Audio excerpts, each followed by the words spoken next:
ছাত্র জনতার আন্দোলনের মুখে ৫ আগস্ট পতন ঘটে স্বৈরাচার আওয়ামী লীগ সরকারের। ডক্টর মোহাম্মদ ইউনূসের নেতৃত্বে ক্ষমতায় আসে অন্তর্বর্তীকালীন সরকার।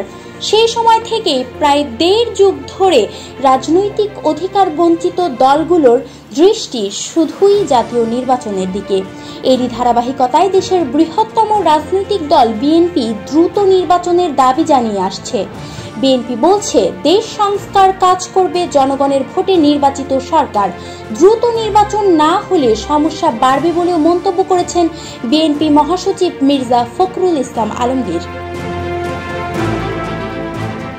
ছাত্র জনতার আত্মত্যাগে ক্ষমতায় আসা সরকারকে বুক ভরা প্রত্যাশা নিয়ে সাদরে গ্রহণ করেছে সাধারণ মানুষ।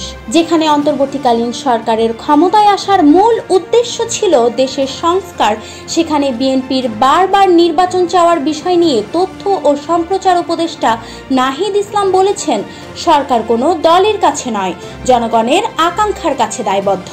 তাই বিএনপি দ্রুত নির্বাচনের জন্য যতই চাপ দিক, সংস্কার কমিশন কাজের ওপর ভিত্তি করেই নির্বাচনের দিকে এগুবে সরকার। গণ অভ্যুত্থানের পর বিভিন্ন ইস্যুতে একের পর এক দাবি আদায়ের আন্দোলন সামলাতে হচ্ছে অন্তর্বর্তী সরকারকে। সম্প্রতি গণমাধ্যমের সঙ্গে একান্ত সাক্ষাৎকারে উপদেষ্টা নাহিদ ইসলাম বলেন, কিছু দাবি ন্যায্য হলেও সবগুলো নয়, এসব দাবির আড়ালে ষড়যন্ত্রও হতে পারে।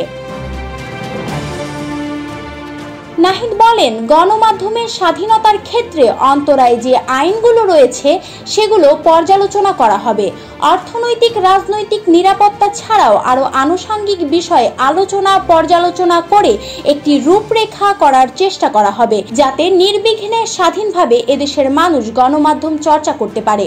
গণমাধ্যম সংস্কার গঠিত কমিশন এমন আইন করবে যাতে ভবিষ্যতে কেউ গণমাধ্যমে খবরদারি চালাতে না পারে।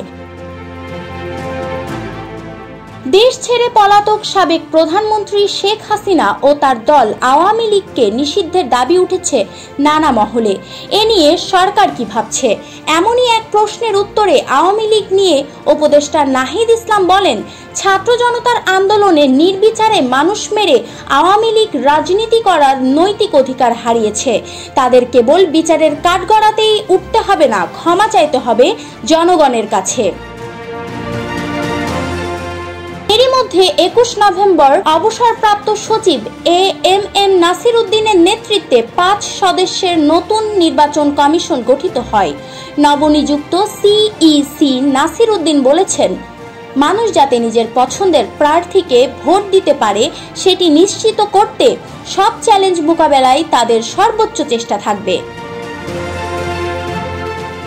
এদিকে নবগঠিত নির্বাচন কমিশনের ওপর আস্থা রাখতে চায় বিএনপি সহ বিভিন্ন দল। বিএনপির নেতারা মনে করছেন, নির্বাচন কমিশন গঠনের মাধ্যমে নির্বাচনী ব্যবস্থা শুরুর বার্তা গেল জনগণের কাছে। Ferdousi Swarna, news desk, Ittefaq.